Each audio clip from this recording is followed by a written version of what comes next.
Welcome to the Investment and Strategy Committee meeting for November 18th, 2025. I am your chair, Grant Berg. Joining me online is the rest of the team of Councillor O'Connor, Councillor Bressie, and Mayor Clayton. If I could get somebody to adopt the agenda. Councillor Bressie. We will do so. Councillor Bressie. So move. Right, call the question. See, we don't have any delegations. We've got a sub. All right. So we're just going to jump straight to reports and service area update. Go ahead. Perfect. Thank you, Chair Berg. At the museum, the Ukrainian-Canadian Congress Grande Prairie chapter will place an informational display at the museum to recognize the Holodomor from November 18th to 25th. On the engagement front, we are building on feedback received through the Community Supports and Services Survey, and the Housing and Community Development team will be hosting in-person engagement sessions to better understand residents' needs and experiences. These sessions will take place at various city facilities on December 1st and 5th. Staff have hosted several user meetings this fall, including sessions with gymnasium, aquatics, and ball diamond groups, and spring and summer ice user meetings are scheduled for next week. These meetings provide opportunities for community groups to connect with city departments, share feedback, and discuss facility operations and processes. A neighborhood association engagement event is also scheduled for November 27th, with opportunities for engagement with various city departments, including membership and growth, museum and heritage, and programming. And the Grande Prairie Regional Recreation Committee met on November 6th.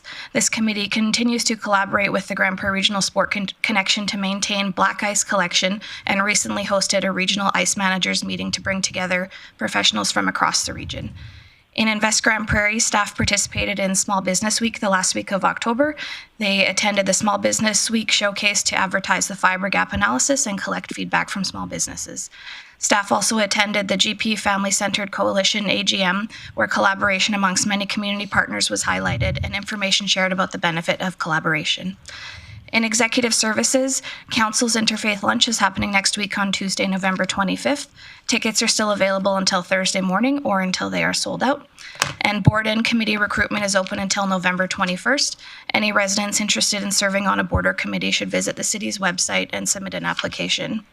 And the department is working on follow-up from the recent Alberta Municipalities Conference and continues to work across departments on new grant applications and reporting. And that's my report. Yeah, thanks, Ms. Bieberdorf. And it's my opportunity as well, since your surprised me here. Congratulations on your new appointment to Director of Economic and Community Development. Do you want to take a few seconds and just describe what your new role is? Oh, sure. Thank you. So I'm covering off the economic development portion of the city's Invest Grande Prairie team while one of the staff members is currently on a leave. So I'm still within my community connections role and also doing the Invest Grande Prairie role until July. Okay. And then with Alberta Recreation and Parks? Yes. So I'm now the president of the Alberta Recreation and Parks Association. So I'm leading the board there and the staff with that organization provincially. Yeah, great. Congratulations. We've got all kinds of people stepping up here around City Hall, so thank you very much. Moving to 4.2, the 2026 budget engagement. Perfect, thank you. So I'll now introduce Ms. Esau and Ms. Hansen, who are here to review the 2026 budget engagement.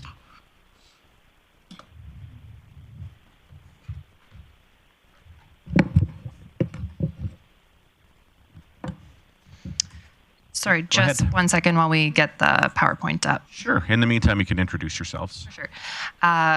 Thank you, Chair Berg. My name is Chanel Esau. I'm the Community Connections Manager with the city. And to my left, do you want to introduce yourself? Sorry.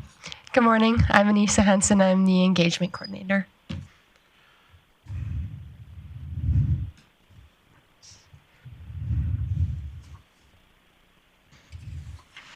All right, ladies, anytime you're ready. Thank you so much. We are here today to present an overview of the 2026 budget engagement process and highlights that we heard from residents through the year's consultation. The 2026 budget engagement fell at the consult level on the IAP2 engagement spectrum, meaning we gathered feedback from residents to inform council's decision-making process. We asked residents which city projects, services, and programs they valued most and where they believe resources should be focused for us to understand how city investments impact their daily lives and the community. Through both online engagement tools and in-person events, several clear priorities emerged. Residents placed the highest value on asphalt crack sealing, snow clearing, parks and green spaces, as well as homeless initiatives, indoor recreation facilities, and community events. Common themes from the engagement reflected a strong desire to focus on core municipal services such as transit, infrastructure, and road maintenance, alongside continued investment in parks, recreation, and community safety. Residents also emphasized the importance of addressing homelessness and mental health supports while expressing growing interest in environmental initiatives like tree planting and green space maintenance. Overall, the feedback highlights a community that values both quality of life amenities and responsible service delivery. Our marketing approach combined multiple communication channels to maximize reach. This included social media, newsletters, Access Grande Prairie text alerts, and paid ads that helped drive strong engagement in the community. Overall, the engagement page received 848 visits and 389 submissions through the online Prioritize tool. In total, we connected directly with over 500 residents through in-person sessions, including Engage Grande Prairie, targeted stakeholder sessions, and community events. That concludes the presentation. We would be happy to answer any questions. All right, I've got a couple, but I'll check online first. Mayor Clayton? Great, thanks, Chair Berg. I appreciate this information. And can you tell me of the 848 unique visitors to the project page, is that an increase over other engagement initiatives? Thank you, through the chair. It is, depending on the years looking back for budget, that has been a big increase to us, especially with the use of the Prioritize tool. Over the years engagements, that would be an increase to the page. And if I could share, Berg? Yep. I just would follow up. I see so that you market it through news release, message boards and screens. Was the marketing initiative, did you spend more money marketing it this year than other years? Was the marketing campaign larger than other years? Is that how you saw the increase of visitors as well to the Prioritize tool as well as the project page?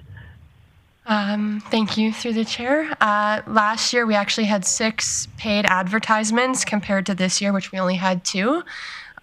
So it did go up. I think that Prioritize tool definitely helped bring more people in. The different channels that we use through our communications department definitely helped. Through social media, as we learned at different engagement events this year, that social media is the best way and the way people mostly want to be engaged. And so, Chair Berg, Yep. just to follow up on that, if I could. So in your report, it mentions 2 paid ads.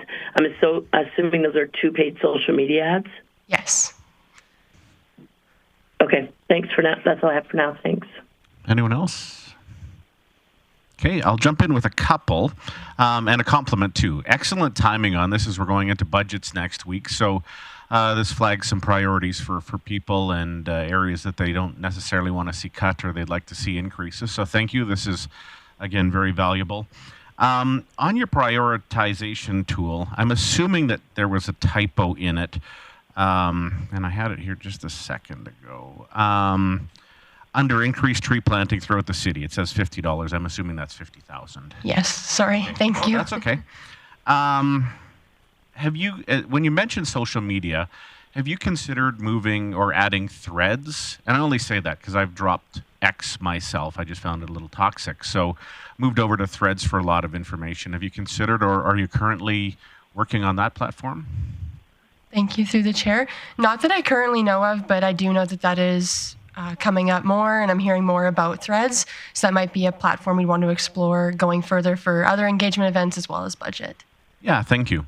And I just actually want to thank you. engagement was a major topic during this past election. And I know that traditionally we've invited people in to different sessions, and we don't see a large turnout. So moving to where the people are is a great idea, but it also gets you a more random sample than those that are just simply highly engaged and quite passionate about that specific subject. So moving to where the people are, I think, gets us a better sample and more random sample and a larger sample. So thank you. And again, I'll look online. Anyone have anything to add? Councillor Bressy.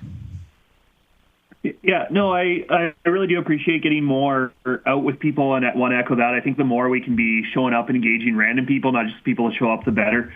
The one and I do find a lot of useful information here, but the one feedback I have on this that I hope we see reflected in the next round of engagement is I think we're going to be going into, well, I know we're going to be going to a difficult budget next week, and I assume we're going to be going to a difficult budget the next year too, of where we're actually looking for spending reductions, and where we're actually looking for other services in the community that are lower priority, and we could potentially reduce without having unacceptable consequences on residents. And I hope that in the next round of engagement that we talk about service enhancements like this that people might be excited about, but that we also have some room to talk about specific service reductions that people might be able to stomach or live with. I just think we need to be talking about both sides of those decisions, not just the enhancements.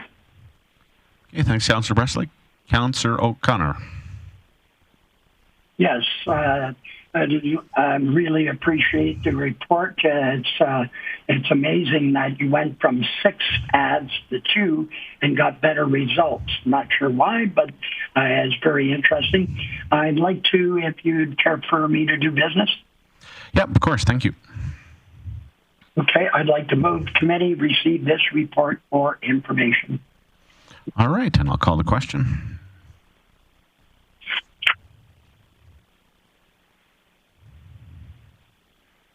In favor. And that carries unanimously. Thank you, ladies. Moving on, no correspondence or other business, bylaw or council policies, so straight to the outstanding items list with Ms. Bieberdorf. Thank you, Chair Berg. No current changes to the outstanding items list. Okay, Councillor O'Connor, you're still up?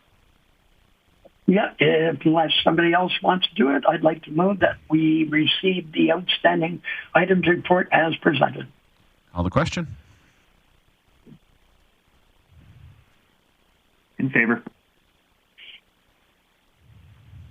And that carries unanimously. And with that, I will adjourn the Investment and Strategy Committee for November 18th. Thank you.